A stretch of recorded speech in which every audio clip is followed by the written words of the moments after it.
All right, so that is what integrity is every day leaning more and more into whatever that statement is that you come up with.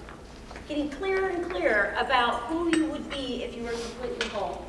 Now here's the thing, is that we're going to have to take next right steps to move that direction. So you'll see here that as we're on the lifeline, we're going to go out to the future. And when you go out to the future, I invite you to think in your mind, what is my future self like?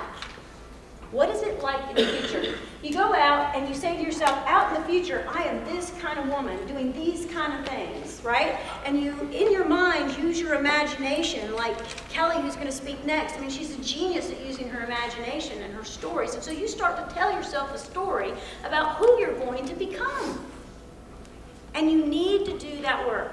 Now that I'm out in the future and I have a story about who I'm going to become, and I've left all my old, tired stories behind in the past, I go back to the present, and as I think about it, my life, it starts to unfold what I'm going to need to do, what are my next right steps to get to where I want to be.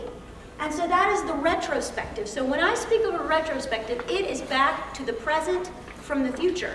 And when you know that path traveled two ways, you're going to have a prospective. So quickly, the introspective is looking at what you want as though you already have it. And you have to do it in the future, and it's visited with your imagination, and you must let your imagination run wild. Let it rip.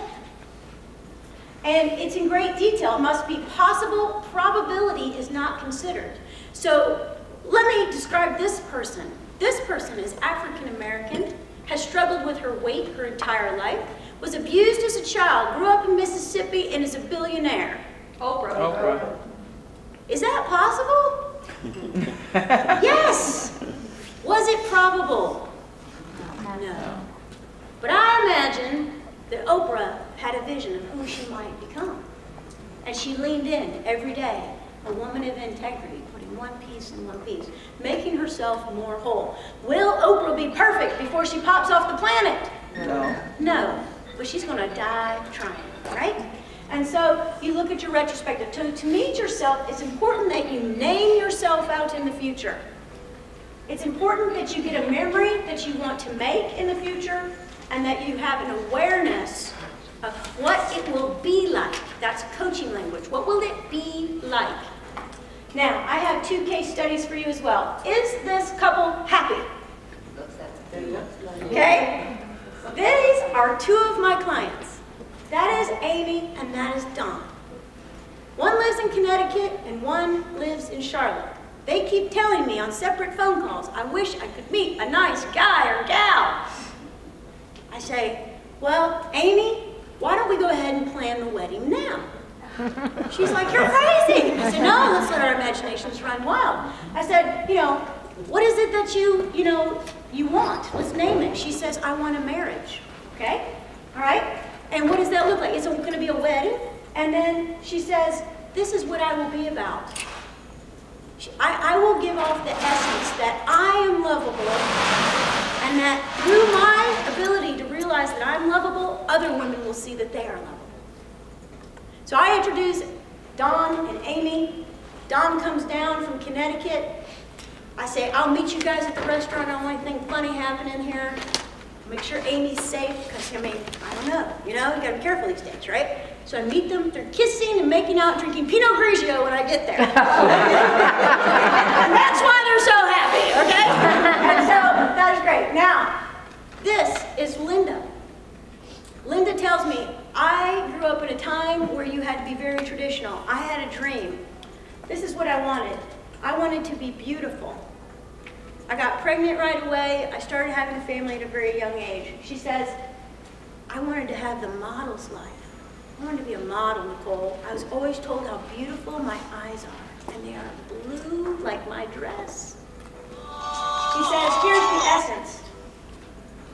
If I become my future self, if I become a model at 62 years old, I will know I'm attractive, and that every woman in here can know that they are attractive at any age. And this is her in a shoot for a Blue Cross Blue Shield commercial where she was the grandmother on the skateboard. You may have seen this commercial. It aired in Charlotte. So that is a trick to your future self. And so you're going to need these energies, and you can write these down. And I have a PDF that I can share with you that can do an energy assessment. So those are the 4 you need to handle so that you are resourced to get you where you want to go.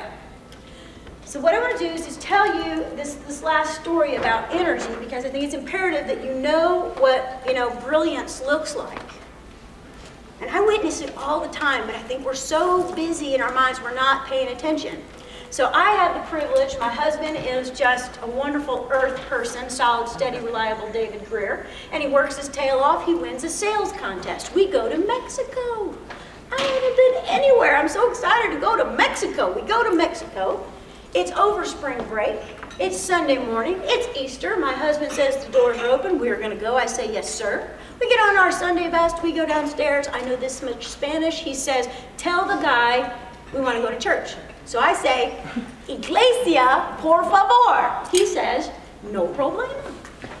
So I say, look at me. And so off we go in the taxi, and we're going to the Iglesia. Now, I have never been anywhere before. I am so, in a new place. And we're driving along, and all I had seen was the beautiful tourist area. All of a sudden, it wasn't beautiful. I said, oh, we're not in this beautiful area anymore. I tapped the guy on the shoulder. I said, hey, Iglesia, por favor. He says, no problema. It's okay. You see, in my mind's eye, I had imagined that we were going to go to this church that had big stained glass windows and doors with big iron hinges, and it was going to be awesome, But obviously I was going somewhere that I just needed to be on the road. So I'm on the road, we get there, and we pull up, and my husband says, this is not right.